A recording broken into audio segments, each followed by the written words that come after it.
Hi, my name is Ayomide. Welcome to the World Without People podcast, where we journey into some pretty amazing stories of everyday people. I believe strongly in the interconnectedness of our human experience, that we can color and enrich our lives by sharing and learning from our lived experiences. In this concise podcast, I bring to you engaging conversations like a chapter in a vibrant book, designed to motivate and encourage and challenge and, of course, brighten your day. My guests also get to ask me one question, and there's no telling what they might come up with. So thank you for tuning in. Grab your coffee or tea or listen on the go to some amazing stories of real people. After all, what is a world without people?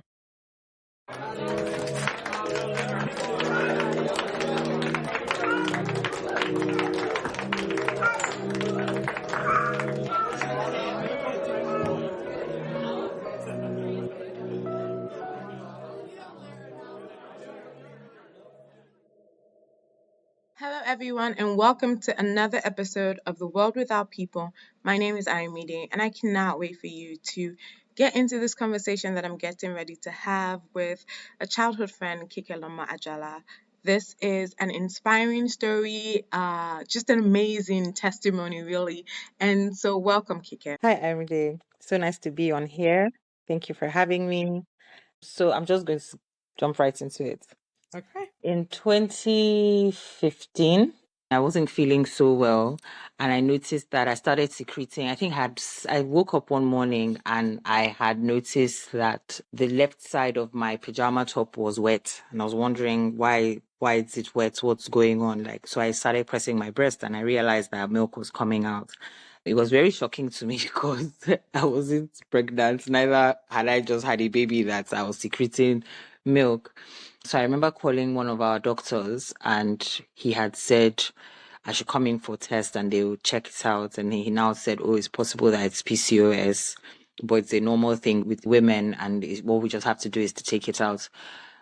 When I narrated that to my mom, the first thing she said was, oh no, you can't even do that in Nigeria. You need to leave the country as soon as possible. So I was like, okay. So came to the UK, stayed in my brother's house, did a few tests, and they had said that my prolactin was really high. And I think it was between 80 and 90%, which was really, really high. So the doctor was worried, and he said it's very possible that I might have a tumor in my brain that is telling my body, or there's something affecting one of the nerves in my brain, basically, that is telling my body that there is a child. So that is why my body is producing so much prolactin and the milk is coming out. So I laughed because I was like, wow, that's really deep. So they said I had to go for an MRI, went for an MRI. When the results of the MRI came out, they said there was nothing wrong with me, everything was fine. Eventually found another doctor. This was now a private hospital in the UK. Found another doctor who now did some tests and said, oh, yeah, that what they've seen is just like a strip of precancer cells that they basically have to scrape that layer out they have to scrape that layer out, and then they will do some tests again after, and then we'll see how it goes. Said, okay, no problem. Did the surgery, took it out. A week later, went to meet him. They did test, said, oh, everything had gone. There was nothing there. But then he said that it's going to be difficult for me to have children because they took quite an amount, like it was a thick layer that they had taken out. And for my period to even be balanced again, I have to be on birth control for 2 years to balance it out. And then if I ever want to get pregnant, I have to let them know so they can figure out what we have to do. But it's going to be very difficult for me to be able to get pregnant or have a baby. So that was when I now started laughing because I was like, nope, that's not that's not me. I don't need medicine, or I'm not going to need help in that regard. Right. I'll be okay. And the doctor was like, okay, yeah, that we'll see. And I was like, yeah, we'll see. I came back to Nigeria, celebrated my birthday. And then I think in December 2015, one of my friends had told me about this church praying program called Sorting Out.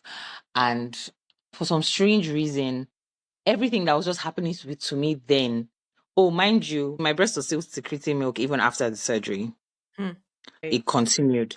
So I think once my friend Navina told me about this program, I think for me, the driving force for me to go there was I know that God will answer my prayers whether or not I'm with people. Right. Where I am with him, that's just me and him, and he will still answer me. But when I'm in a place or if I'm in a room where there are other people who have come to seek his presence or seek his face and are all there for a reason, then joining my faith with them, I Right. felt that it would just be like it would just be more powerful. You know what I mean? Like it's just that Yeah. extra, like how you just get that upgrade ticket just Of cause, course. yeah. Yeah. So that's how I thought about it. So I went, and then went was for 3 days. And then on the third day, after like the whole thing, one of the pastors was like, oh, that if you've ever had, like, if you, everyone should just go to the bathroom. If you have anything physical that is wrong with you, like, go and check and just make sure, like, everything's okay. Because the last day was basically the miracle service. And Right. I had told God that morning, God, this thing has to stop today. I was like, I'm not going to leave this building. I'm not leaving this building knowing that milk is still coming out of my breast. So when he said that, I ran to the bathroom immediately and I checked and milk was coming out. And I was like, nope, I'm not even going to give up. I'm not going to lose my faith. I'm not leaving this place till I'm dry. Like my breast is literally dry. Look, I went back into the hall and then I remember hearing one of my friends now, but then he wasn't my friend. He had given a testimony and he came as a stammerer. He Mm. left not stammering. So even when he Awesome. was giving the testimony, people were screaming because Right.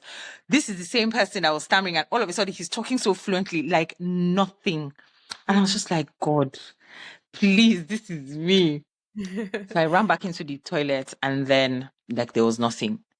So when I now got back out to now share my testimony, they had already started calling everyone. Like they had put everyone in batches for to have one-on-one sessions. So I couldn't actually share it to everyone, but I shared it to whoever cared to listen. Mm-hmm. And I think that's where my faith journey really, really started. Like, it's not like it started, but I think that was when I realized that my faith was kind of bigger than the mustard seed. And I could just keep using my mouth and just like speaking things into existence, basically. So in May, I think 28th of May, I now found out I was pregnant. And how did I find out? I wasn't feeling well since the end of March to April. Yeah, end of March to April.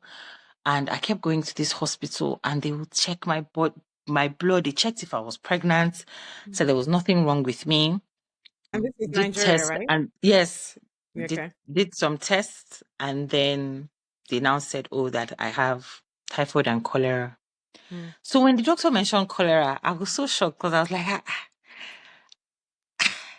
I know where I live is very clean. I'm sorry. Like, even if I lived in the dirtiest place in Abuja, I don't think I'll still catch cholera. Cholera is not that thing. It's not just what you just catch. Like, it's not. Absolutely. So that made me laugh for a long time. And then they now prescribed all these injections. So I was literally taking like twice a day. I was taking 2 injections. It was just ridiculous. I was in so Mm. much pain. My tummy was still hurting. Mm. And then one day, I think my father-in-law, may he so rest in peace, he was Baba. Baba said, Kike, Mm.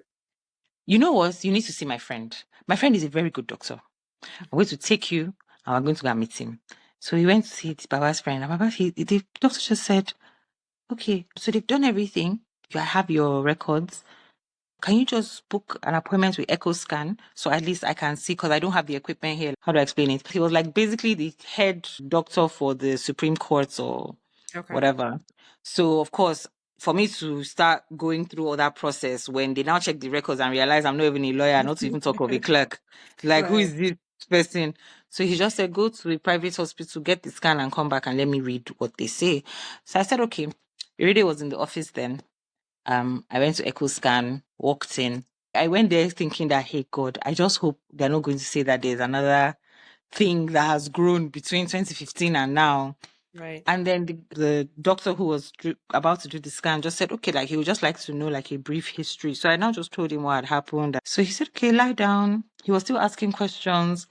And I said, which doctor said that you will never have a baby again? Like, what's this thing that they are saying here that you need help basically to have children? And I was like, yeah, that's what the doctor said, that they removed this and everything. He said, please just turn left and now turn. He said, that's a baby right there. I was like, what? I was like, what? I was like, really? I was so happy. Like, honestly, I was so happy. I didn't care whether I was married. I didn't care whether I was single. I did not care if my family were going to reject me. I didn't give one damn. I'm sorry. Sorry. No, you're I did not care. that was I'll awesome. just message Judy and I'm like, yo, I just And sent him the picture.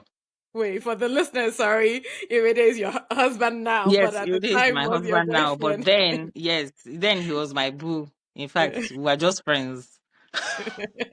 We were just friends because what we always tell people is we actually dated when we got married. Oh, that's So yeah, awesome. we were just friends, to be honest. He said, "Come to my office, come to my office." And I went to his office, and I'm like, "Dude."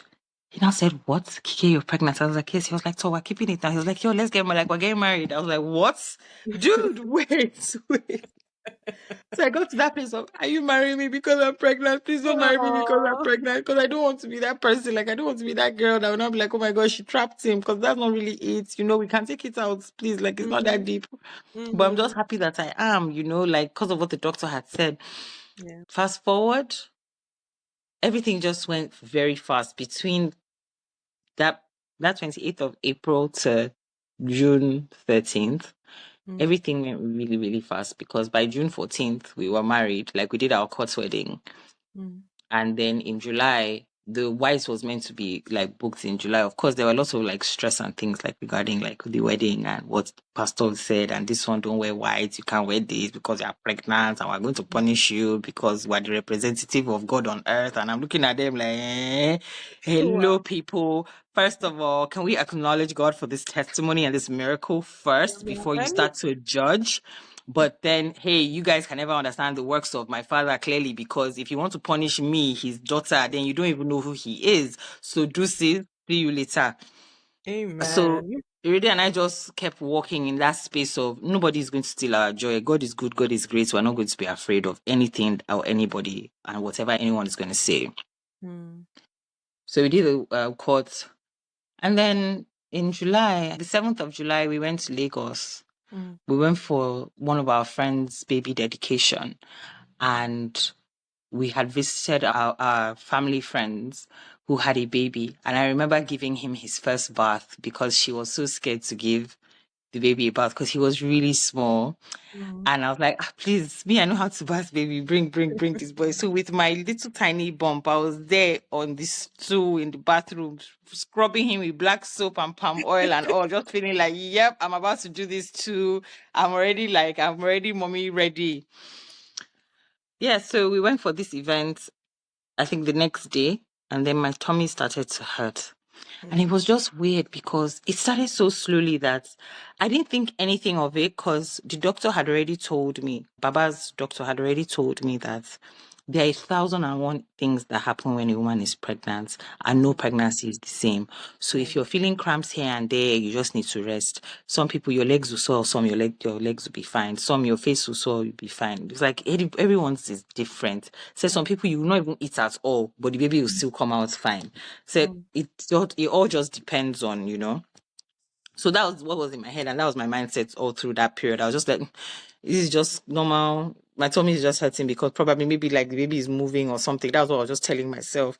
mm, So we kept partying and dancing, and then at some point I now went to sit down because I was like, I'm not going to move a lot because I'm actually in pain. I went to the bathroom, and should I say then? I did not realize, like, I didn't know anything about pregnancies, to be honest. So I didn't even realize what a mucus plug was. I didn't mm. realize what anything was. And I'm sure, like, that was one of the things I kind of saw in the bathroom Right. in hindsight now. I think it was a mucus plug that I saw, but I just thought it was one of those things, too, that probably is just one of those secretions that come out even when you're pregnant or whatever. Right. So I just left it. After a while, still in so much pain. The discomfort was ridiculous. And I told you really, I was like, dude, please, we need to leave because I'm in so much pain. I can't do it anymore. I just need to lie down. He was like, okay, let's go to the hotel. So we went back to the hotel. I laid down for a bit. And by this time, he had told his dad and his mom that, well, Kike is in a lot of pain. We're coming to Mm, Abuja first flight tomorrow. And if possible, can you just book or like let's know which of the doctors go to. So right. we had this family doctor that we went to because we couldn't reach the doctor that told me to go to the scan. And so as soon as we landed in Abuja, we went straight to the hospital. And then I was with my mother-in-law talking to the doctor, he was just asking questions and everything. I was just talking, and I just remember I was so tired. So I put my head on the table, and when I put my head on the table, I put my head back up, and I just felt something, and I looked down, and I just saw lots of blood like on my dress, and I was like, Mm. what's going on here? Mm. Why am I like, it was so surreal. Like, what happens? Why is, Mm. but in that moment, I still didn't even think I was losing a baby. Right. I just thought that is maybe spotting, because I've heard of spotting and all those things that people spot and stuff. So I was like, okay, maybe that's what it is. I didn't even think. So I just told the doctor, I was like, oh, by the way, I'm bleeding. He now said, okay, then let's hurry up. Let them rush and get a room. So he got a room, said I should elevate myself, put some pillows under my bum. And like they elevated my legs and my bum and my body. So that way, like, I was just like a diagonal ladder. So there for a while. And then my mother-in-law had now said, she was like, Kike, you need to eat. And I was like, Mommy, I don't feel like eating. She said, it's not about if you feel like eating, you just need to eat. She was like, you need to eat. She was like, even if it's pap, just have pap, please. But you just need to eat. And I was like, Mommy, okay. So she now told the driver to quickly go. And luckily, Biobak wasn't far. Biobak is this place in Abuja that they have amazing moi moi, by the way. So the driver got to Biobak, bought the moi moi and the pap and came back. And my mother-in-law, she was feeding me and she was like, just eat. Don't worry, just eat. She's like, because you don't know what medicine they're going to give you. So it's better you just eat, and nothing should happen to the baby. And I was just like, Mommy, don't worry, everything is fine. And while she was feeding me, I just felt my water, like my water literally broke. There was water everywhere, uncontrollable. At first, I thought I was peeing and I couldn't control I was like, how can I control this pee? I think that's when it hits me that when your water breaks, the baby comes out.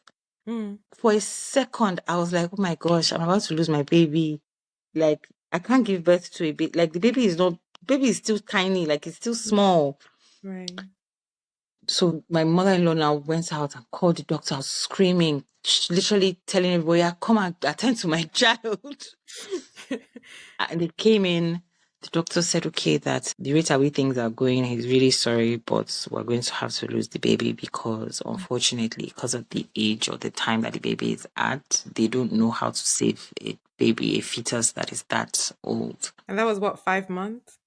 And like 5 months. And this is how I was just looking at this doctor talking. And in my head, I was like, you don't know how to save.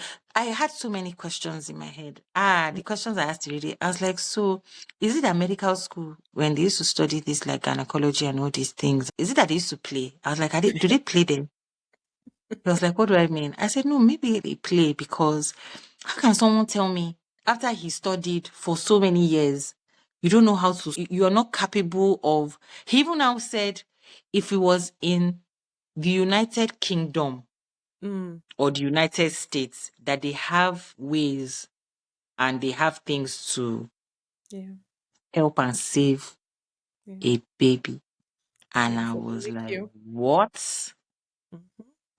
That was one of the things that I noted and saved that in a file in my head that, Nigeria, like so many people have lost just because of incompetence. Like we don't have lack, just because of lack. Should I say either lack of knowledge or just lack of resources or lack of equipment or just lack.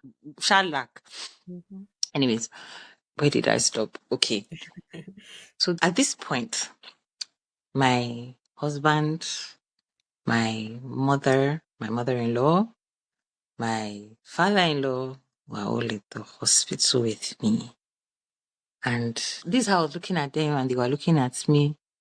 And they were like, am I okay? And I was like, yes, I'm fine. I'm actually okay. I was like, I'm fine. I'm okay.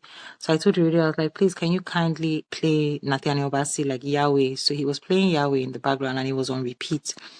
And all I just kept saying was, I was like, God, please, whatever happens here, whether I'm going to have this baby or not, whether you want this child to be mine or not, like, I just want my eyes to be gazed on you. And I don't want this experience to make me run away from you or look at you or feel you in a different way. I don't want that to happen because what happened in February was such a beautiful experience for me that I honestly felt that if I did not pray that prayer to him, to tell him that maybe I would have come out of it and I would just be like, okay, you know what, first things first, I don't want to get married. Secondly, I don't even want to even have children anymore. Like, God, you know what, I'm done with you.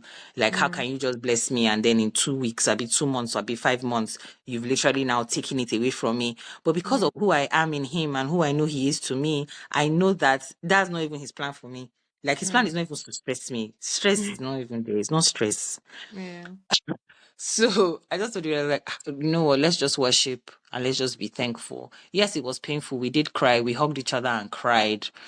We Mm, did. But then we told ourselves that even in our crying, like, we're just going to still thank God. And I think that was what both of us stood. Like, we stood on this. If it's thanking God, we were still going to thank God regardless of what was happening. I think I was mm. even feeling bad. The person I actually felt bad for the most in that moment was my father-in-law, because you Yeah. could see the heartbreak and pain on his face. At some Mm, point, he didn't even want to look at me anymore. He had to leave mm. because he was like, Kike, he was telling Irede that she's in too much pain. I cannot bear to be here knowing that Oh. she's in that much pain and she's screaming like that. So he had to actually leave to go back home. He couldn't stay Mm, in the hospital. mm, I was in so much pain. They gave me this drip IV with an injection. mm, And then after some hours, I think that's when like the labor now started. So it was mm. a very, very painful experience. And I just remember at some point, I told everybody that I don't want anybody to touch me. Like, you get so irritated. Do you want ice? I'll be like, I want ice. Okay, I want hot water bottle. Okay, then I want ice. Then I want the hot water bottle. Then I want the hot water bottle. Ah. So at some point, when I now couldn't take it anymore, and they Mm, said that the only painkiller they could give me, I think, was paracetamol or something. mm. I just told God and I was like, Father, please, I just want to sleep. I said, you can hear me. Please just put me to bed. I was like, I don't want to feel anything anymore. Like, I can't do this. Like, just put me to bed, please.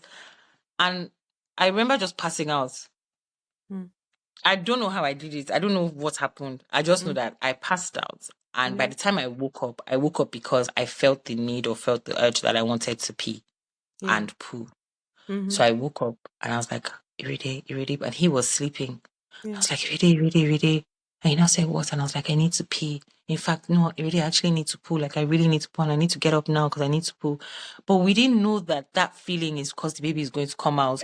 We just Exactly. thought, we didn't know. So he Yeah. just said, okay, so he assisted me to the bathroom. I sat on the toilet. And in fact, before the pee, the baby had come out. Wow. So it was after Yeah. the baby came out, I now peed. Ha. And this is So how I how was many just hours looking. of labor was this? But you see, in all fairness, I will not be able to tell you that. I can't Mm. categorically say Yeah. because I think my husband would know that. Right. I will, because I don't know how long I slept for. Because I Wow. remember by the time I was asking to sleep, I don't think the sun had gone down. I think Right. it was maybe just like around like 6:37 ish. Like, Yeah. I don't remember it being dark. But Yeah. when I woke up, it was really dark. It was almost like maybe like 2 a.m. or 1 a.m. Hence why we said our son died on on the 10th, Mm. because we had already It was entered. the next day. Yeah. Yes, Wow. we had already entered the next day. So I think I slept for quite a number of hours. Yeah. Yeah. Yeah. But I wouldn't know. I don't know the exact time. I've never been so fascinated at looking into a toilet bowl before. And I just kept staring into this toilet bowl like, Hmm. wow, that's my Hmm. baby. But my Hmm. baby is not moving, and my baby is red, and my baby is black, and my baby is just Hmm. like, ah. I was like, and I just kept saying, everything will be okay, everything will be okay. And then I called Irede and I was like, Irede, please come. And then he came and he was like, what's going on? And I was like, please, you need to see this. He now said, oh my God, Kike, are you okay? I was like, just call the doctor.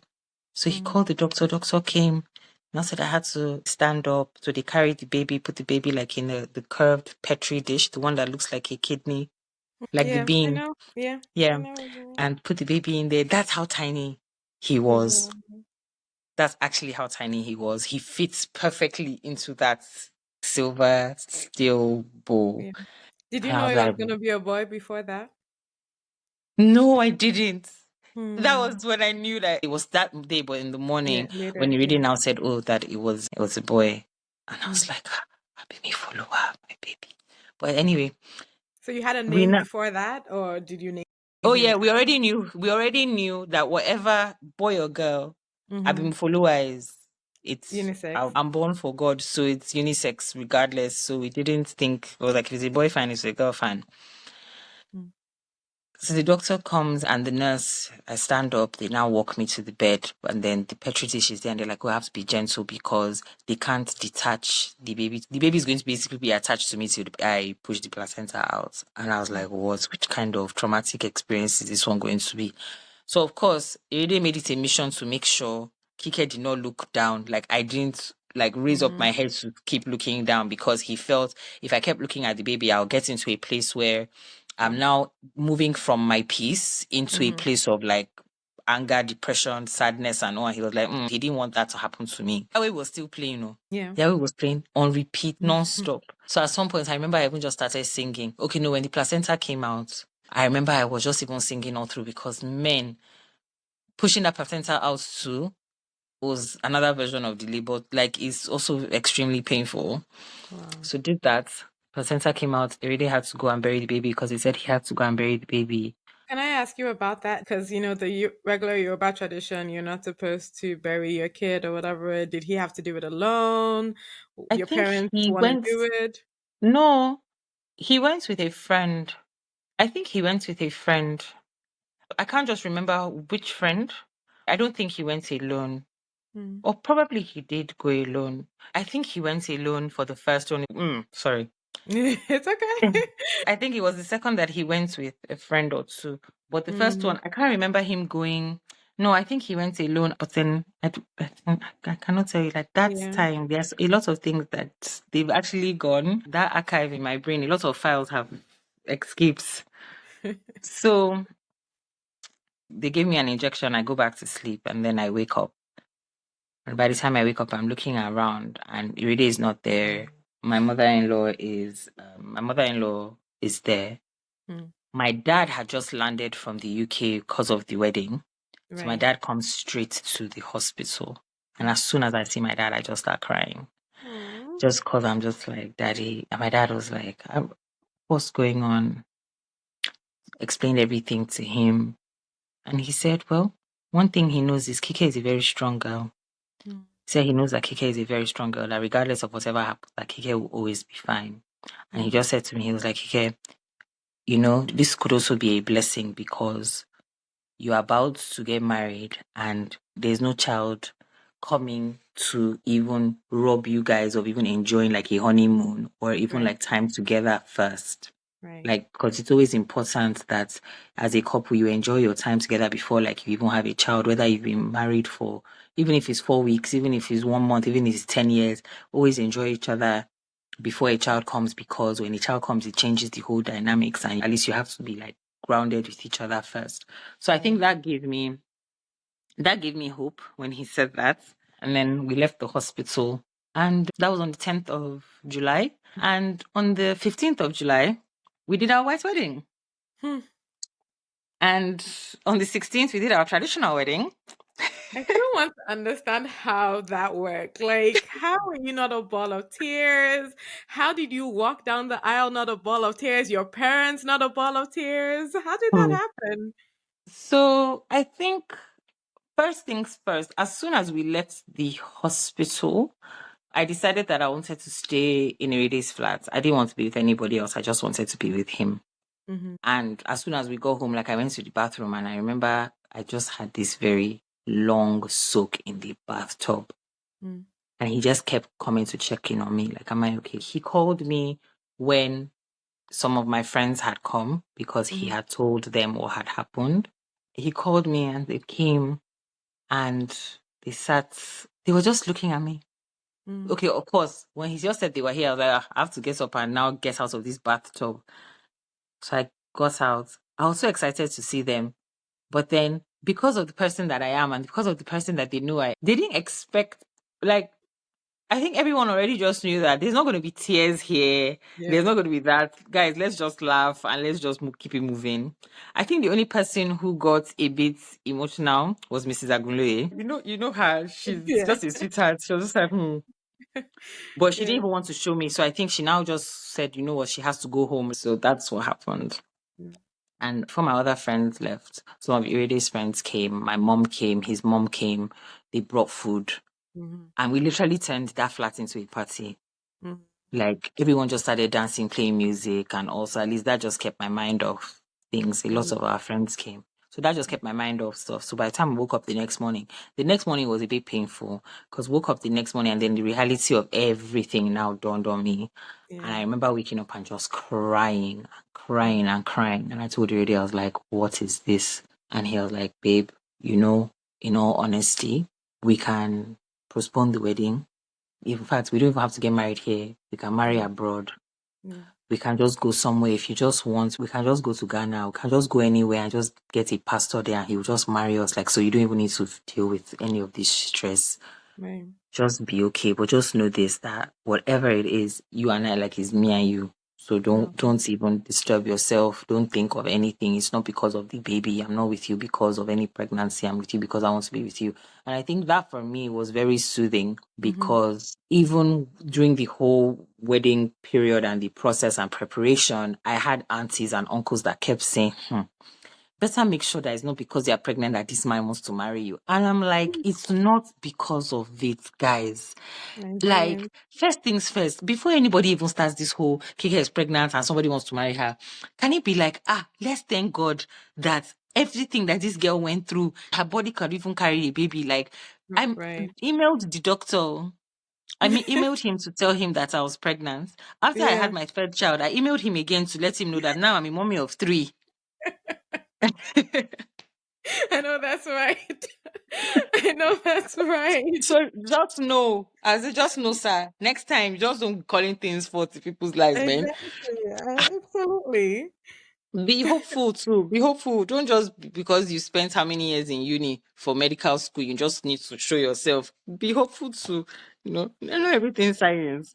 Anyway, Okay. yes. So I think as long as we were okay, our Yeah. family members were fine.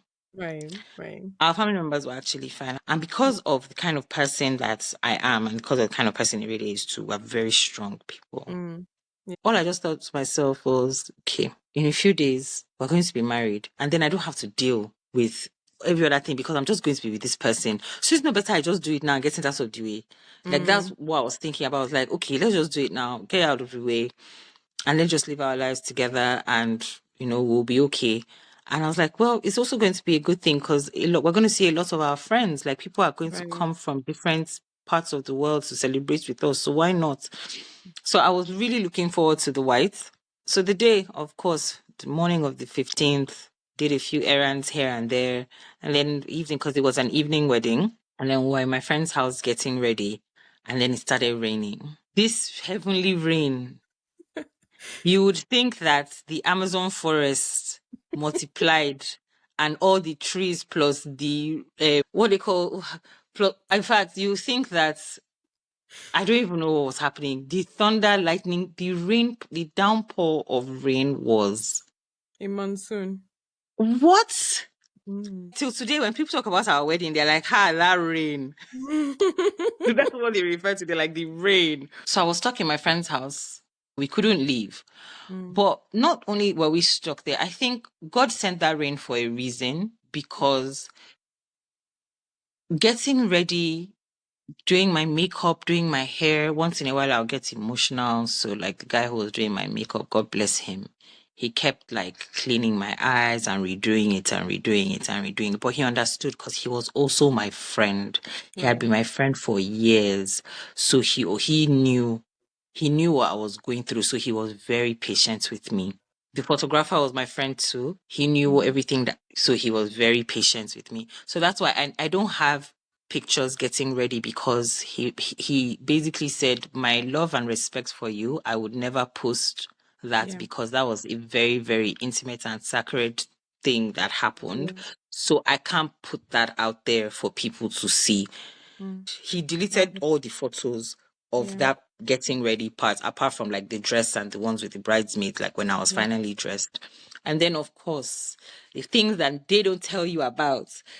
whether or not you have a baby or you don't have a baby, as long as you push out, your breasts are going to get engorged and lots of milk going to be coming out. So my boobies got really big, Yeah.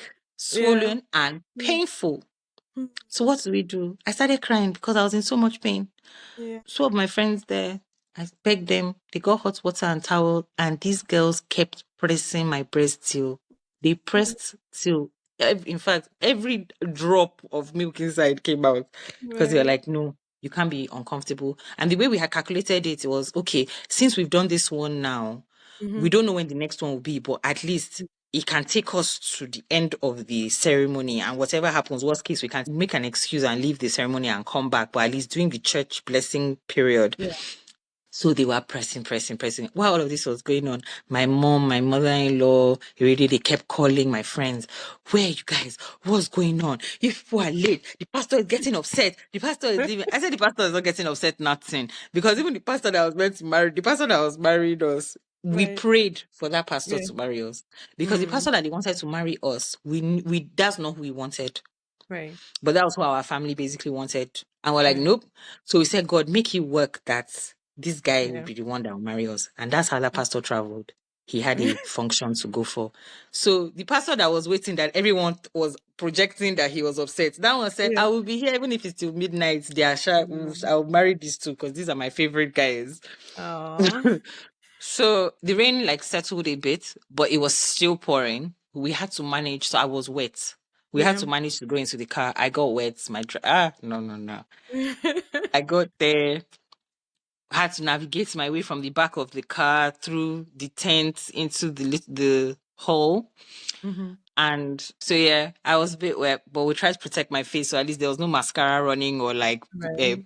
foundation Makeup. shedding Yeah. in one Yeah. part. Yes. So got in, and then that was it. Got married, and then we had a little reception party, and yeah, that was that about that. And then the next day, same thing. Woke up, did the same thing with my breast, just to avoid anything, and that was pretty much what happened. We got married. I didn't think of anything, and to be honest, after the wedding, we didn't enter any space again of oh my god, we had lost a child. Mm. It was like it was nothing, like it wasn't, it had passed, like he had literally passed. It was just on to the next. So that was July 2016. And then December 2016, we found out we're pregnant again, or end of November, we found out we're pregnant again.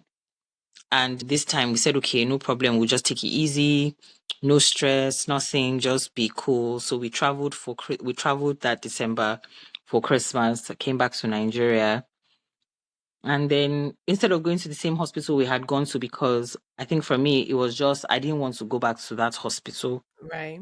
So let's just find a hospital that was good and was like a hospital that was known for fertility. At least their gynecology department was really, really good. That was all that mattered to me. And like their MFAU and like the rest. Yeah. So we found this hospital and then we went there. I had a conversation with the doctor, told him the history and all, and he said, okay, you know what, from everything you're saying, it sounds like you have an incompetent cervix. And I was like, guys, you guys will just be throwing out things, man. I'm like, Us. which one is this again? I said, yeah, like from what you're saying, you know that it sounds like that. So they're going to do a scan and then we'll take it from there. And if not, then if it's that the cervix is already like kind of dilated, so they will have to do a cervical sacrilege to hold the baby in. But of Right. course, when you have a sacrilege on, you can't have sex. You can't even have like any kind of vigorous movements or whatever. You have to be on Right. bed rest. So I just said, okay, no problem, fine, thank you. Mm-hmm. So got that done.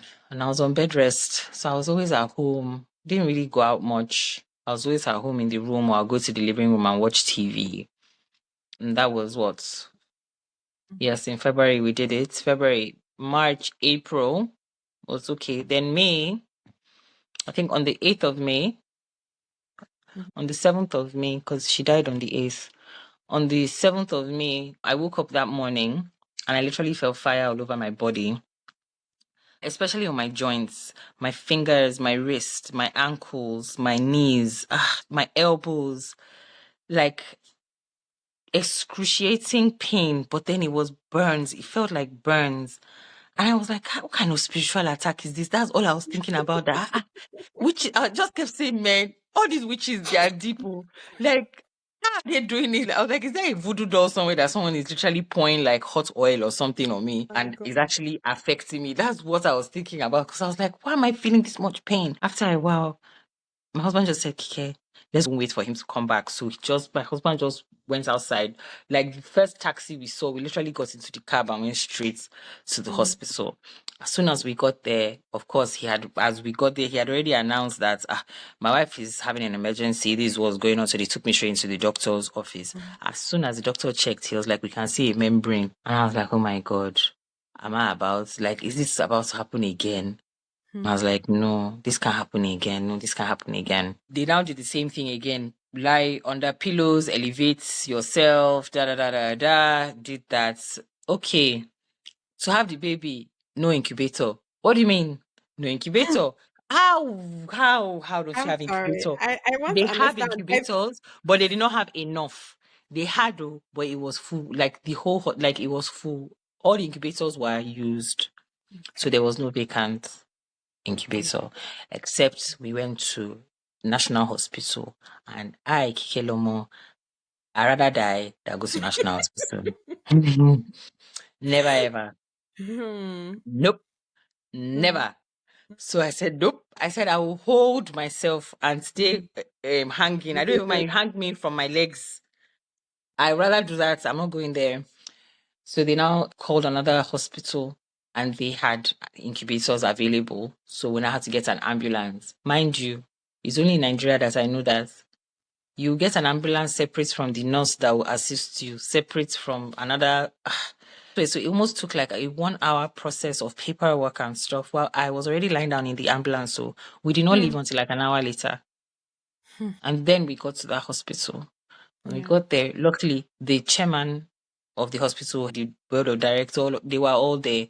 So Right. they just spoke to each other and the guy said, you know what, he personally would do that surgery, that there are two options. One, the baby comes out. We literally bring the baby out, but then they'll put the baby in an incubator. That baby will Right. stay in the incubator. Or they do this thing, there's this procedure where they'll basically they'll use a balloon. I don't even know how they do it, but they'll basically use a balloon to push the baby back inside gradually, because the best incubator is the mother. And of course, we chose, well, clearly this guy knows what he's talking about. So yes, let him just push him so then I can hold the baby. But then the thing about that is I'll have to now be on permanent bed rest in the hospital.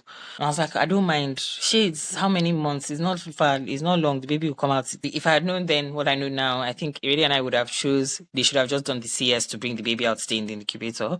But Yeah. what did we know? In all honesty. Hmm. So we just chose that and went with it. They did the procedure to push the baby back inside and it was successful. Everything was fine. So while doing that surgery, and I had passed out. Now, I don't know whether this was the meds. I don't know what it was, but I remember at some point, I felt someone hold my hand. I felt a presence literally hold my hand, and everywhere just seemed so peaceful. It was like all my troubles were just away. Like I wasn't feeling like I was in pain. Like all my troubles, everything was just away. And I just kept hearing, everything will be fine. I am with you and Hmm. all will be well. All will be well. Like you're going to be fine. So I remember waking up and the doctors were smiling at me. And the morning after, the head doctor told my husband, and he was like, the face that I had all through that surgery, it's only someone who has had an encounter with God Hmm. who has that type of face. That my face looked so peaceful. My face looked like I was in a realm with God. That was basically how he put it. And I was like, wow. I said, because I was there. I said, we were together. He told me, we told it with me. So that was funny. So that even gave me peace, because the fact that there was a witness, like someone else could even witness that, just even seeing it from another point, I think that gave me a lot of comfort. It gave Right. me so much comfort. You won't even believe how much comfort, like those words, like what he said to me did for me. Anyway, so finished from the theater, I'm up to like 30 minutes, 45 minutes, and then I'm in so much pain again. So much pain, literally contracting. And they were like, what's going on? The nurses were like, but this is not what's meant to happen. But by that time, the chief medical officer, he had left. Right. He had gone home, but they kept calling him and he just kept telling them like what to do. Like they should just make sure like I'm lying down and I'm okay. And then they now wanted to prepare. They said, okay, they were going to prepare one of the rooms for a surgery for them to do the CS for the baby to come out. So while they were preparing the room, my girl just came out. I literally pushed her out. Mm. And as soon as she came out, but she was moving. So I Mm. remember her kicking my thigh and I was like, okay, like this babe, this one is alive. I just kept Right. saying, hey, Atinuke, you're okay. Everything is going to be all right. Everything's Mm. going to be okay. Mommy is here. You're a strong girl. Just remain strong and I'll see you later. Mm. So the nurse even came and took her away. So I even went to bed. I think I went to bed at peace because I was like, okay, my baby is okay. Right. My baby is fine. While I was sleeping so peacefully, my husband, on the other hand, they had already told him that the baby had died, I think like maybe 4 hours after. Oh my But gosh. he couldn't tell me because I was sleeping and he didn't want to wake me up. So Right. he had to hold that all night till the next Mm. morning. And he could not sleep Mm. because the weight of it Yeah. on him and also being so selfless not to share with me because of how he just wanted me to rest. Yeah. He couldn't sleep. He was just pacing around the whole house. He couldn't Mm. sleep. And I remember the next morning, as soon as I saw his face, the look on his face just told me. And I said, wow, okay. And then we just hugged. I said, everything will be okay. There's not a problem. He now said yes. And he kept saying, she was so beautiful and Mm. she looked so much like me and she had so much hair. Mm. He was like, she was so that even his friends that followed him, when they saw her, they were like, what? Mm. That how can a baby be this beautiful? She was just so beautiful. And I was like, oh, wow, I shall never saw this, my beautiful baby. Because I didn't even get to, all I saw was like a little part of her toes, like just tiny Mm. part of her toes when I looked after she had kicked my thigh, you Yeah. know? So yeah, he had to bury another baby. He was really strong. I know that he took it. He took it like a champ. But I know that he was heartbroken. But he Mm. had to just be strong because also, in Nigeria, you're a man. You have to be strong. You cannot cry. Just Yeah. like, man, please, dude, come and cry here. Let's tell everybody to get out of this room. Don't need any of that. Let's be real, you know. Right. By nighttime, all our friends, the same friends that we partied with last year, we partied in the hospital again. We'll be all right here, man. Do you think there were like stresses, after that, like things you guys had to deal with? Like, were there times when maybe you'd have an outburst and then you can recognize or he can recognize that it was because you were, still in pain or you were thinking about what had happened or things like that? No, funny Okay. enough, no, like no, I never had any of those like outbursts and stuff. And even after we had lost Asunuke, I think like 2, 3 weeks later, he now got chicken pox. Ooh, okay. So basically, as much as we were still like, should I say, grieving or whatever, Right. we had to remove that and focus on what was really going on because it's me, I cannot lose my husband though, because I hear that chicken Exactly. pox is bad for adults and men, It dude, is. you're not dying, you are not going to leave me here. Mm. That's what I just kept telling him. I was like, Right. so if we have to rub calamine lotion 20 times a day, dude, let's do it.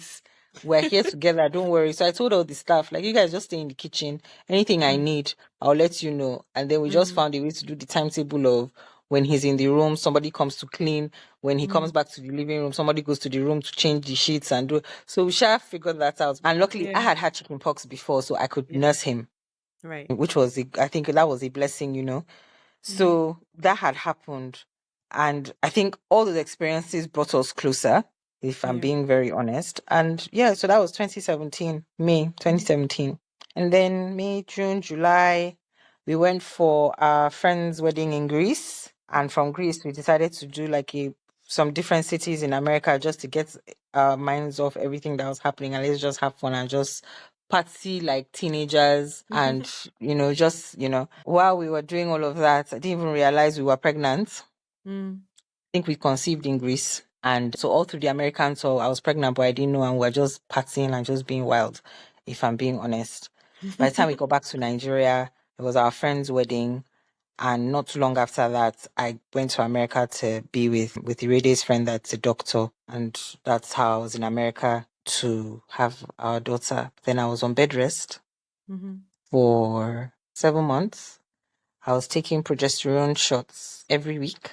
Mm. Painful experience. because when I take the shots on Tuesday, Wednesday, Thursday, I'm basically useless because if I take the shots on my right bum Yeah. on, let's say, first week, I have to take it on the left by the next week.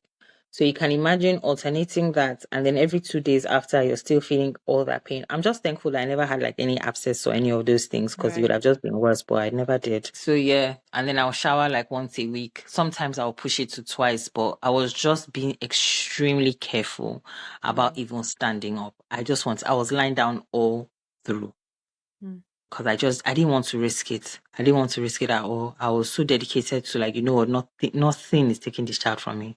Mm. I said, at least on my own path, I don't Yeah. know anything taking this child from me. So we did the sacrilege in America. Right. And when it was time to bring it out, the doctor brought the sacrilege out. As soon as he brought the sacrilege out, I started dilating. And then Mm. that's how Tara came on the first. But you know, there was even a testimony or something amazing that happened during that period was this Makina, the progesterone shot that we were meant to get. I think it was 1,500 for one. Mm. And for some, it was just the grace of God and just favor, to be honest. This doctor, I got how many shots? Almost 40 something shots. When you time you calculate that, that's a whole lot of money. Yeah. And they didn't charge us. The doctor Mm. said no. He wrote a letter basically Mm. telling the company that the life that they're bringing is worth more, that is better. I don't even know how he did it, but they Right. just didn't charge us. Mm. They didn't charge us for it. He gave us a major discount for the sacrilege, for the delivery. The office didn't charge the way they would normally charge pregnant women. The nurses even were just sweethearts. Like they were constantly checking in on me once a week, making sure I was okay, to a point that they even threw a surprise baby shower for me. So And awesome. you know, I don't know, but you know, like when you're in a when you hear all these stories of how like South Georgia, like, you know how like they don't embrace Mm-hmm. the black race like that. Yeah. Yeah.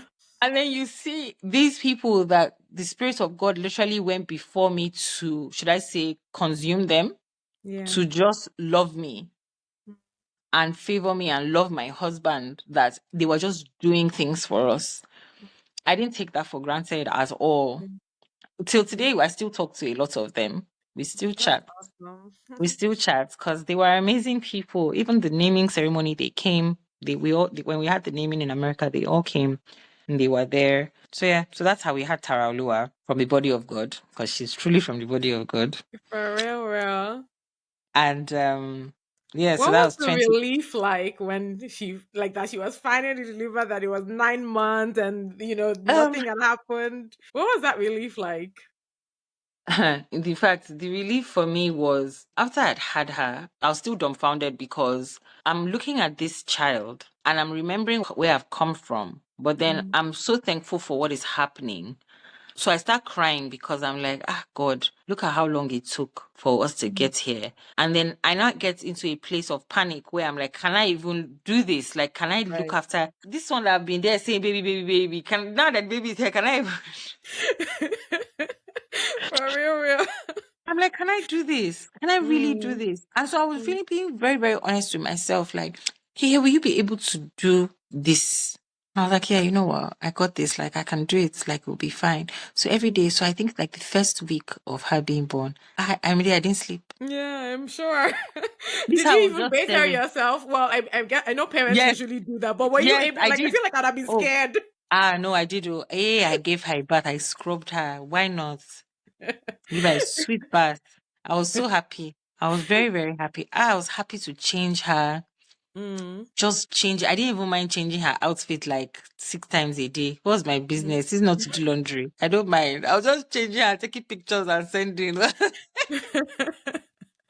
I can I didn't imagine, care. honestly. I really Yeah. didn't care, you Hmm. know? And then the sleepless nights and all. So after some time, I think there was a time when I was not acting very delusional, but I didn't know that I was acting like delusional. That I already started going cuckoo because I was not sleeping Mm. and all. So one day Rachel said, nope, my mom and I are going to take her. You need to Yeah. sleep.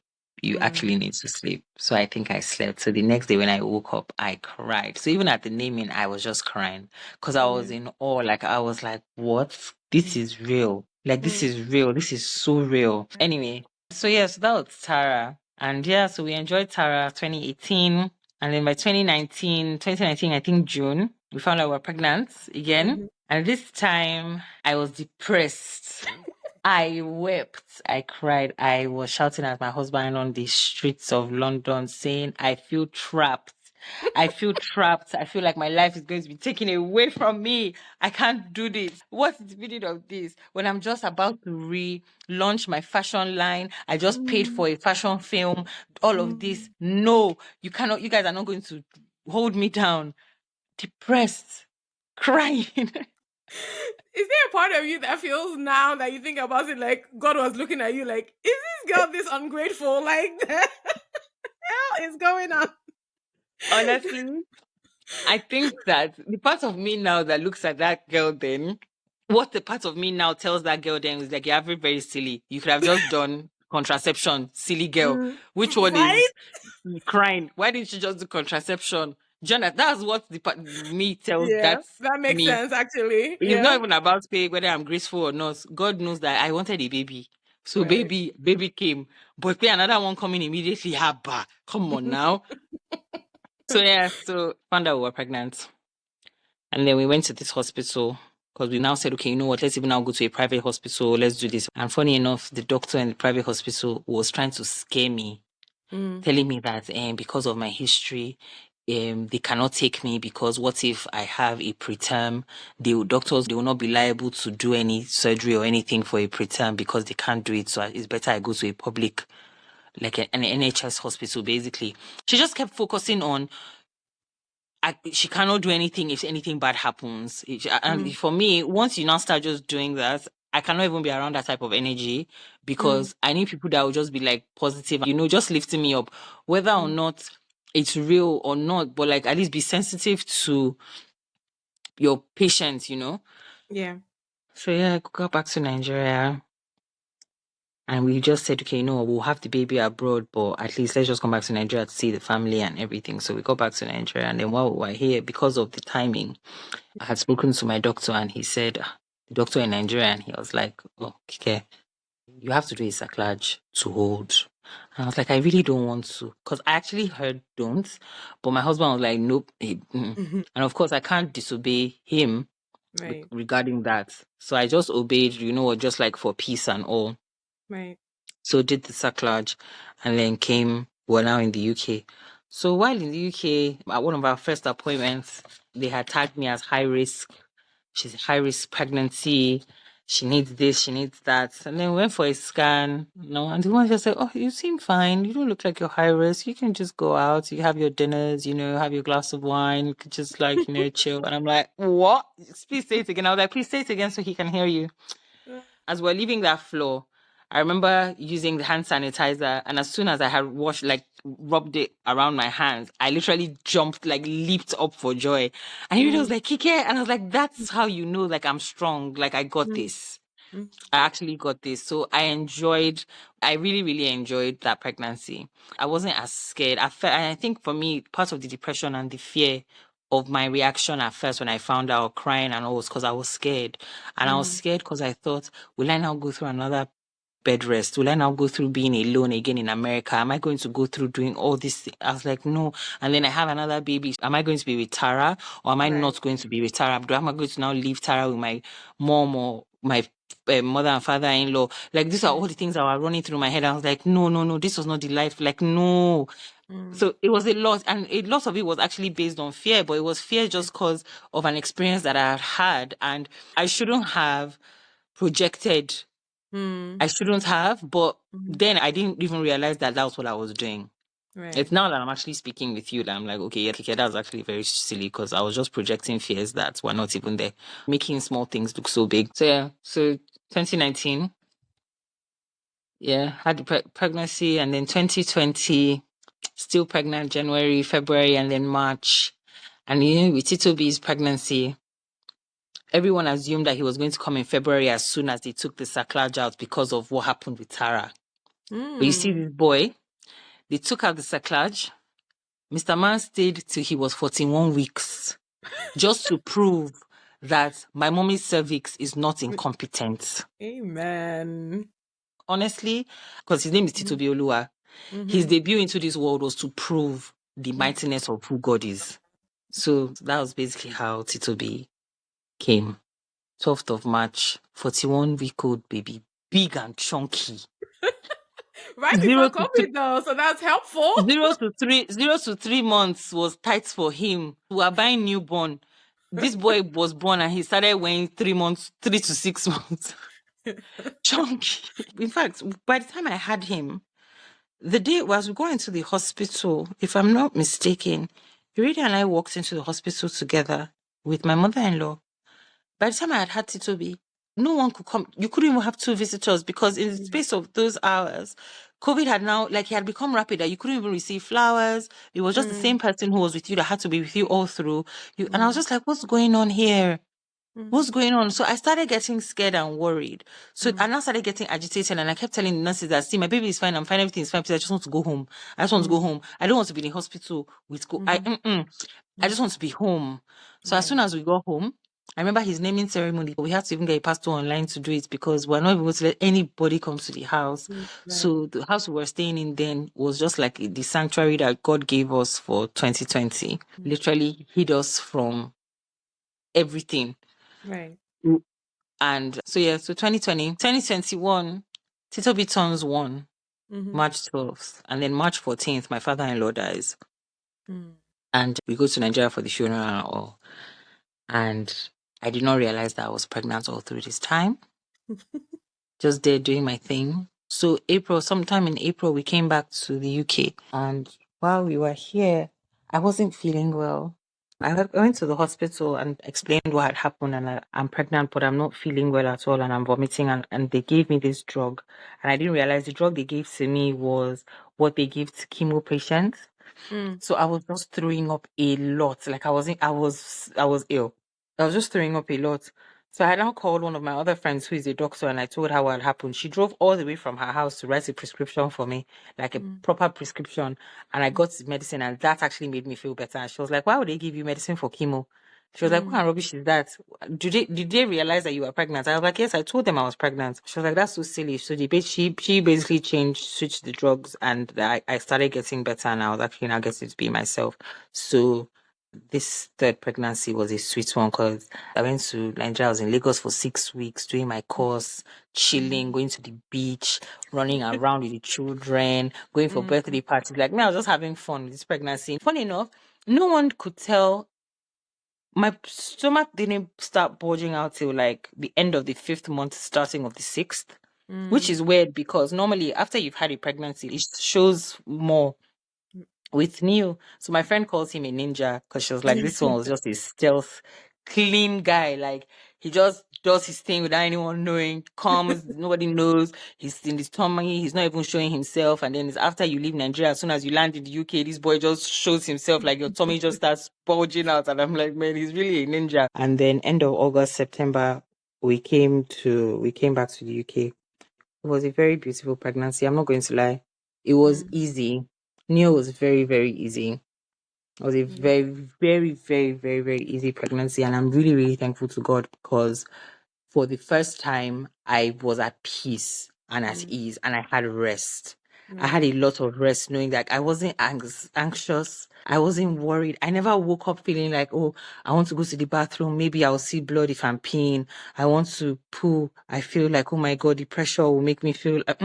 I was fine. I would run. I'll go for a walk. I would dance. I would komole to the floor. We were, I was okay. It was a very easy one, and I'm really, really thankful that I got that experience because now I would say in the whole pregnancy, should I say the pregnancy cycle, I feel complete that I enjoyed the pregnancy instead of just constantly going through that whole bed rest, Yeah. high risk. You have to be careful. You have to be this. You have to be that, And And with this time, no Niels, sacrilege, right? aha, and that's what I was getting to say. So with Niels, because we didn't find out we were pregnant in time, and I Yeah. was in Nigeria, should I say the first 5 months, basically, it was just there. By the time I got to the hospital, I wanted to register the pregnancy, and I was telling them the story and how far I've gone. And when they did the scan, they said, oh my God, You're high risk. You're not meant to be here. You have to go to the upper level where the MFAU is, because that's where you have to be. That with your previous history and your previous records, you can't just be here like that. Why haven't you registered since? Are you okay? Are you all right? They were so worried. And I was like, I'm fine. I'm okay. I'm chill. It's like, but you've already passed the time of getting a cerclage. I was like, oh yes, I purposely didn't want to get a cerclage. The doctor was like, are you crazy? Like, you know what happened to you the last times and with everything that you need to have it. And I said, no, I'm not getting a cerclage this time. And I said, the reason I didn't even get one because I made sure I was not in the UK. Mm-hmm. I wanted to be in Nigeria because at least that way when I'm in Nigeria, my personal doctor in Nigeria, that's me and him, we understand each other. I told him, I said, sir, I'm pregnant. Please check. He checked. He said, so Kike, in 2 weeks' time, we have to plan for a sacrilege. I said, sir, I'm not doing a sacrilege this time. Mm. I said, I've been instructed that this time, no sacrilege. God is going to show himself. He said, well, I'm not going to talk too much. If you have said that that's what it is, I'm going to keep my face with you and we'll just keep it moving. I said, thank you. So that's how I didn't What have did a your husband second. say though? Yeah. At this point, he was like, he couldn't even argue. Because what I did when I was pregnant with Titobi, I Mm-hmm. remember a few times on the dining table, like when everyone is talking and all, I'll be like, my next pregnancy, I'm not having a sacrilege. I was like, God knows I'm not. God is going to show himself. That's all I used to always say.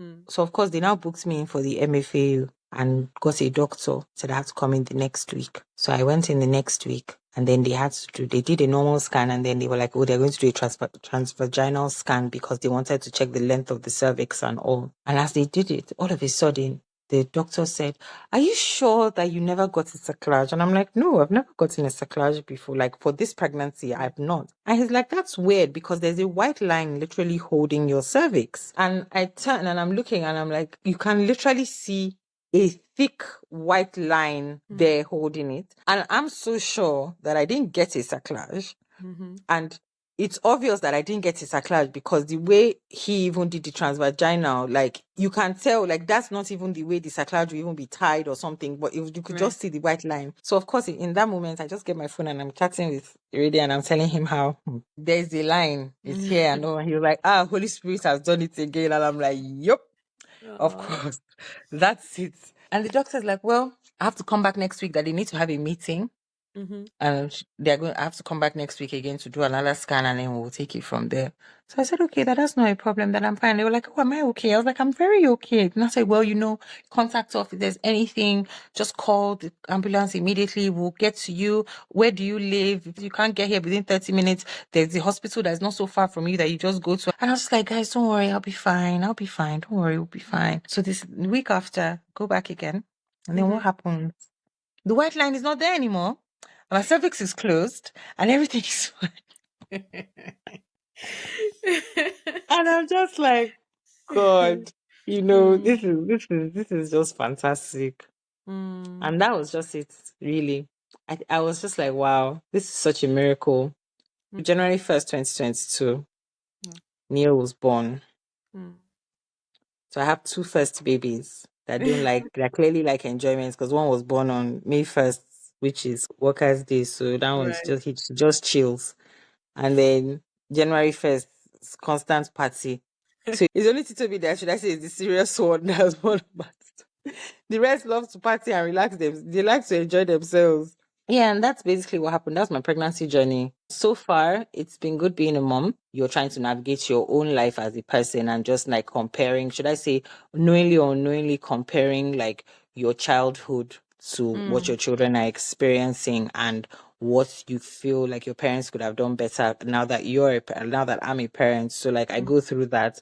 But one of the things I'm really thankful for, and I always when I randomly think about Abimfolu and Atinoke, is I am very, very sure that, in fact, I'm 100% sure that, should I say, God saved me from first. It's very possible that I could have had a ruptured placenta Mm. and that could have probably killed me. Mm. And then also, if I was a mom at that time, I would not have known some of the things I know now, especially to appreciate and wait and go through I would not have like I won't have had like the empathy I have now if I put it that way. And I think I would have Mm, been a very, very tough mom. mm, I don't think I would have been a good mom to him, especially because he was going to be first, the yeah. first, 'cause especially at that the age I was too. But Right. that waiting period and the losing period, I know caused some form of like appreciation and love and like want. So Mm. now that they are here, what I'm pouring out and just even knowing that, man, please, nobody was there when I was pushing just my children, or so everybody should just leave them alone. Let me handle them. Like, Mm-hmm. it's very, very different. So I'm thankful for that. I'm really, really thankful for that. Yeah. Honestly, a wonderful story. We talked a little bit just to set this up, and still, every part of this is amazing. Do you count like, oh, I've had five children, or do you just, because I know some people will only describe it if they're like doing like a medical form, and then they have to write, okay, we lost three. So, how do you see yourself? Do you see yourself as a mother of five or a mother of? I've had 5 children. Oh. I Mm-hmm. have 5 children. Two are in heaven. Two are in heaven and three are here. I always wanted to have six, to be honest. Yeah. I always wanted to have six. I really did wanted to have one. I wanted six. So we said, okay, we said we were going to come to a compromise, but we just never knew what the compromise number was. But then after the Mm. first miscarriage or first loss, he was like, any amount, it's fine. Okay, should we have a fourth? Is it time? No, not time. But then we now don't want to over push it and now have babies in our 40s when we should just be chilling. So Exactly. we're still in that place. But I'm fine with the three. They are amazing children. But yes, I do say that I have three here. Like I have three on earth and two in heaven. My two Yeah. angels that are praying for me all the time. Awesome. And yeah, like I know you said you had a chance to see the first two go to the burial site. How was that for you? It was.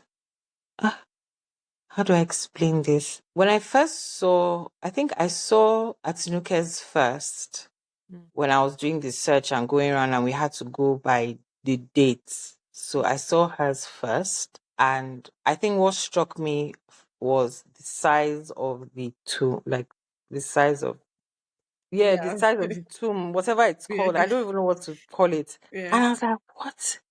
It's so tiny. Mm, I'm like, oh my God, he's so tiny. But then as soon as I was looking, I didn't even feel bad or I didn't cry. I didn't feel like sad or anything. I literally felt like there was a void that has been in my heart for so long and now it's full because I know where my children are. I feel like mm, for so long I was walking around, but I didn't know where my children were. mm. Like I knew where they were. Like I knew that they Yeah. were buried. And I knew Right. that they were buried at a particular burial site. But I had never, I've Yeah. so even going there and just even telling Rita that, oh, I would really love to see them. I would really want to go and see, like I want to see where they are and all. He was like, oh, okay, let's go. And we went and I saw Atinuke and then I now saw her before. I just remember the first thing I just told myself was just take pictures and have it. I just Mm, always just have that. And I just like and then by the time I walked from hers and I walked and I kept searching, I know what's the beautiful thing is because of how the burial ground like the way the graveyard was or mm. is, it's not like the way they arrange it in America or In the UK. America. So this one, you look, you search, you walk, so just even walking around and walking and going and all, it was a journey. And I think that that journey of even walking to find and search was Mm, also part of the healing process for me too, because it was okay, I really want to do this. And as soon as I saw his, I felt whole. mm, Like I literally felt whole and I was like, I remember taking a deep breath and I was like, thank you, God. And I just remember telling Rede, thank you so much. And then I mm, went home and I told my mother-in-law and I was like, I just saw the babies, oh, I saw where they are buried. She said, Kikelomo, how would you do that? You're strong, go. Kenny. I said, Mommy, honestly, after doing that, I actually think they should ban that stupid cultural tradition thing that parents should not bury their children because it's mm, so stupid. I'm sorry. It's such a silly, stupid thing, in my opinion. And the reason why is because how, if I felt that way for even children that I had not even spent more than a year with, right. how about moms who lose their teenage children? How about mothers who lose their 5-year-olds or their 10-year-olds? How do you want to rob them of that experience? I said, no. I was like, me, anybody who cares to listen, I will always say, please go and Yeah. if you have to bury your child, bury your child. Which one is culture and tradition? What kind But of let me behavior ask is that? Because I think there's a difference when they're children, which I kind of get what you're saying now. I feel like, and I remember my uncle had written a book and he had written kind of like the story, like a fictional thing about how the girl was basically crazy until she saw the sight, until she finally was allowed to go see her baby. Because before this, she was like literally just staying, at the gate of the burial site, like, I need to see my baby. And then they finally let her and she was whole. And I think I understand it for children, but I think like when I think about like like an older woman, like you're in your 70s, your 80s, and you lose your adult child, like you're not supposed to have that experience, right? Like it's such a crazy experience, and I wonder if because I'm kind of going through that right now, and I'm like, oh, she's not supposed to go, she's not supposed to go, but Mm. now that I'm talking to you, I'm like, okay, maybe like so I don't know. Is there a difference? Do you think child To be versus an honest, adult? if the person wants to, Mm, allow. mm, If the person doesn't want to, don't force them. But don't now impose it as a tradition or a culture. When someone is crying and begging that I want Muferi mommy, like I want to see my child. mm, There are old women who have lost their grown sons and daughters, and mm, they also want to see their children. They want to even bath them, mm. and they'll tell them you can't do that. You're robbing them of an experience. You're robbing them of something because you don't even know if that process is what's going to heal them. You don't know. Like, we never know these things because I never knew that going to that burial ground was going to heal me either. I Right. didn't know that. I just knew that. Just wanted to see. But for Yeah. years, I had been walking around with a heart, with a heart that had a little hole inside. That there was just this piece that was not, like there was this puzzle that was just not complete. Yeah. And once I went and I stepped in and I saw, I just felt so much thanks. Like all I kept saying was thank you. I just kept telling Rudy, I was like, thank you, like thank you. Because for Mm. me, this is an opportunity. Like these are things that if if for instance, let's say we had told our parents before we did that, they would have talked us out of it. Right. Do you understand what I mean? Yeah.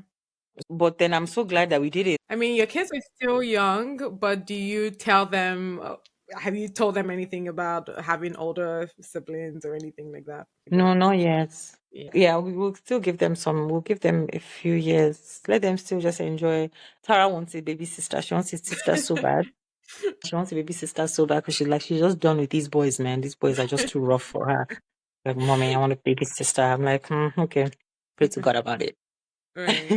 And then one of the other things was just the whole experience with the, Nigeria, UK, America, like just dealing with all of the hospitals and all of that. Like, I guess what's the one thing you would say to like the doctors and also obviously knowing how much Nigeria lacks. How can we even help people going through this journey? What is the awareness that maybe we need to start putting out for people who are, dealing with kind of these pregnancy issues? What would you say? Man, I think it all starts with it's a whole it's actually it's a lot Mm. because I'm thinking about just even the health part of things. Like should I just say like a hospital? Not everyone is fortunate to even afford to go to a private hospital. Some private hospitals are not even as great. It's just cause. Right, So I'm choosing Nigeria now. right. So not everyone is fortunate to afford to go to a private hospital. Yeah, Now, the public hospitals, on the other hand, they are like there are so many people there. Yes, they are qualified nurses and qualified doctors, but then they might just not be equipment, right, you know. So the list is long because if I say let's just focus on health alone, there's right. private and public. If Yeah. we've now focused on the people alone, it's just even like mindset and mentality and emotional intelligence and empathy and just even how to Mm-hmm. just show love and even grace, being even graceful. But there are some Mm-hmm. nurses that are angry. They will take it out on you. Right, So there's that aspect. And then there's the aspects of the like after all of it, right. what do they have? Like what counseling do they offer? Mm. Because I don't remember being offered any form of counseling. So, what counseling is offered to that woman who has lost a child? What counseling is offered even to the husband that has lost a child that we don't know if he will actually still go back home and beat the wife for not even Mm. bringing that boy forth or bringing that girl forth? Do you understand? Like, it's Yeah. very deep because this question, I feel like, is that is a question that is dropped into the water, and now there's now like this ripple effect of so Right. many other questions to ask around it. Yeah. For me, I would say women, we should be able to talk about these things. I Yeah. think a lot of people still don't feel like they want to talk about it. A lot of people still feel like, I guess, the whole shame to it. And there's no shame because it's not our fault. Yeah. It's nobody's fault. These things, they happen and they happen a lot and a lot. The amount of times it happens in this world, if I'm being honest, but it's the amount of times that it's actually being spoken about is actually not being spoken about. Right. Do you know what I mean? Absolutely. Like, it's actually not, because it happens every single day. Hmm. Every single day, someone else is going through a miscarriage, child loss, like, And then for me, I will say I enjoy the pampering of America, but costs. I Mm. like the fact that I can give birth for free in the United Kingdom, Right. but giving birth for free means you're going to do the work. Yeah. You're going to Mm. push that baby out yourself. You're going to push that baby out yourself. The midwife is just there to give you moral support and tell you when to push. Wow. For instance, with Tito B, that midwife, she was like, I'll just tell you when to push, you push. She said, push, you're a strong woman, push. I was like, what? I said, like, you not even rub my back. No time for that. In America, there were like three nurses just pampering me. One was rubbing my back. One was saying, oh, Kiki, I don't worry, everything will be fine. And then Nigeria, for me, when it comes to like even health in Nigeria or even like this whole process, it's just, I really just pray like Nigeria gets to a place like sooner than later where health is priority, like Yeah. for the leaders, for everyone. Like, it's just priority where they realize that everything, like, you can't just look at a woman's issue and just and another thing is even the way they treat women. Sorry to Mm. say, no Yeah. one like, you had a miscarriage. I bet woman don't come with her matter again. Mm. Do you know what I mean? I just pray we get there. Like, I really pray that we get there in Nigeria where our health system is in fact is superb, 100%. And I believe that one day it will be where we Yeah. have great doctors that are happy to be in the hospitals because they actually even have their equipment and toys to play with, like to actually Yeah. work with. They are not frustrated because I know this in my head, but I now can't even practicalize it because all I know is theory, but there's no way to even do the practical, you know. I think that's just for me that experience of being in one of the best hospitals and they did not have an And- they had incubators, or no Right. doubt, but they did not have more. Right. For me, it was not just not having an incubator. It's like, okay, if you ever run out, what's the secondary plan? What's the arrangement you've had with another hospital, with the having the ambulance, with the Thank proper you. nurse and things like that. So, yeah. Anyways, a lot to do with Nigeria, and hopefully, like you Mhm. said, we all kind of get to it. But I guess my last thing that I will ask you from here is, have you sought therapy? And it's one thing for you as the mom, but your husband, has he sought therapy?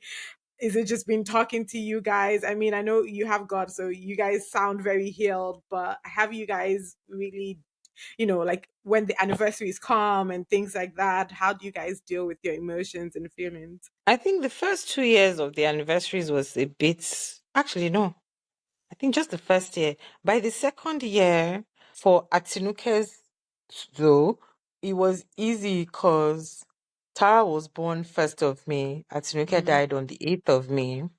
And by the 8th of May, after Tara was born, it was her naming. yeah. So as much as I felt like, oh my God, this time last year, like, but it didn't bring me down. Like, I didn't feel like I had to enter one dark hole or I was in a sad place or anything. So I don't really think of the dates anymore. If I'm being honest, like, it doesn't, except if I'm like, I'm looking at the dates, I'm like, oh my God, okay. So like this year, 8th of May, I remember I was telling you, I was like, that's so funny because if everything had, I was like that very soon, well, that's how our son was about to be 7 and daughter would have been 6. Hmm. And I was like, Yeah. but then why am I rushing? That's literally what I was saying here. And I said, but then why am I rushing? She we have a 5-year-old. Very soon, she said she'll be 6 and 7. I was like, I beg, I beg. God Right. knows why. I can't even imagine if I had a 7-year-old now, 7-year-old, a 7-year-old now. Ha. The amount Yeah, of that's questions and things. I don't know if I'm ready. I like how I still have my 5-year-old that will get to 6 and then 7. So let's just see. No, but I don't. And then healing wise for us, we spoke about it, we talk, and every time like we feel, especially with me, once I feel like I'll just tell him, like, really, I miss being pregnant. There are sometimes I'll tell him, I was like, oh, I really miss being pregnant. I miss the baby. I wish it didn't happen. I wish I saw her. I wish I saw him. I wish he lived a bit longer. Like we'll just say those things. But then ultimately, regardless of how we want to enter that space of, oh my God, who is me? We still come out of it knowing that, but look at where we are now. Look at what we have and look at all these things. And also, like, let's just be hopeful and just be thankful. right, And let's just always hope for the best. right, Let's right. really just hope for the best. But therapy wise, yeah, he has gone for therapy. We went for therapy, but it was not even like regarding like even the child loss, if I'm being very honest. I Mm, think for child loss, the more we talk about it, I think for me, there was a period where we were just talking about it a lot. And the more we talked about it, it just became, in fact, it became something that when other people go through their process of child loss or they're referred to me, mm, like, okay, Kike, I just have this colleague or I have this friend who just lost a baby, who just gave birth to a stillbirth and stuff. Please, would you like to just talk to them and just let them know? Like, just speak to them and just do you. I was like, right. okay. And we have Yeah. conversations and then they're like, ah, what? Really? Ah, no, okay. You went through that? I'm like, yeah. It's like, wow. So why am I even sad? Mm, And I'm like, I know, but it's okay for you to be sad. Please be sad. And to God be the glory. Like a few ladies that I've actually had those conversations with, like some have had twins now, some have had like so mm. many babies, like at least 6 of them now have had children. So I'm really happy. Awesome. At least Yeah. like that whole having like a faith partner basically all through their pregnancies and just making sure. So I made it a duty to call and check in on them and just pray with them and just know that, okay, guys, we got this, we got this, we Right. got this, we got this kind of thing. So I think that's for me, that's also beautiful. Like that's a gift. So there's a Absolutely. blessing And in it all. yeah, and that's like you said, that's why we need to talk about it so we can help others and they don't have to go through the depression and everything, especially like you Mm-hmm. said, now that you can also show your 3 kids as well. Like it's Mm-hmm. amazing. So it's something that someone can visibly see and look up to and hold on to. So that's awesome. Thank you so much for doing this. This has been You're really amazing and it's welcome. for me a great testimony, but you can't leave without asking me one question. So, any question that you will. If I recall Hmm. when we were in school, I think you wanted to be a medical doctor, right? Yes. So why didn't you now go down that path, if I put it Right. that way? No, it's a fair question and something I've even shared a little bit. It was one, money. Two, I didn't believe in myself. So when I was in college in America, because I came in as an international student, it was very expensive to go to medical school.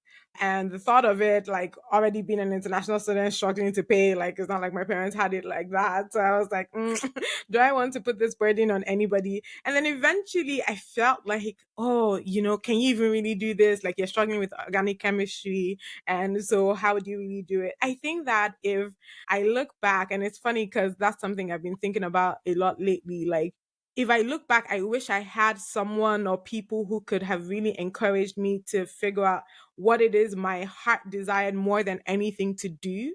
Because even sometimes, like now, I have a public health degree and I made sure to get a PhD because I'm like, I knew I always wanted to become a doctor. And I also knew that I wanted to use my degree to help people. So it was never going to Mm-hmm. be just to get a degree. So in my mind, getting a PhD was also because I would have hopefully more opportunities or more range in helping people. Yeah. And so it's like, yeah, but like, is that maybe what you should have really done? And so I'm 36 and still thinking about what should I have really done. But yes, that's a that's a very good question because sometimes I think about it. I wish I had done it. And I have a friend Mm-hmm. actually who after getting her master's, went back to Nigeria to get her medical degree. So yeah, just in case I go back to get my medical degree, I'm just telling you. Mhm. That's fine. In fact, that would be so amazing because I think for me, I always associated you with being a doctor. Right. So even when you even got like when I saw one of the posts of you having your PhD, I was like, Mhm. oh, okay, nice. But then there was a period when I felt that you were going down the lines of now like the should I say the creative Mhm. side of stuff, and I was like, Mhm. eh? This is what I'm really looking for here. But that's the thing. That's what I'm talking about too, is that in that sense, I always had that creative. And I sometimes wonder if I could have merged it or, like followed I'm it very into sure some you, way. yeah. Yeah. I'm very sure that you can merge it. Like it will be Mm, merged, I'm sure. But this public yeah. health is really important too.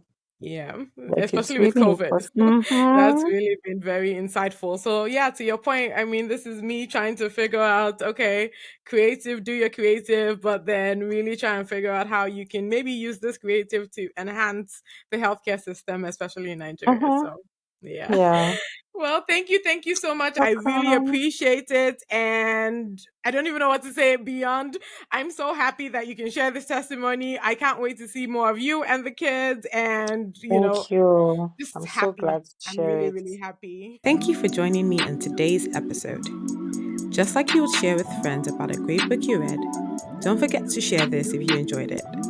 Connect with us on IG and Twitter at TWWPcast and get details on the website at worldwithoutpeople.org. And hey, remember to make loving others the story of your life. Until next time, this is the world without people.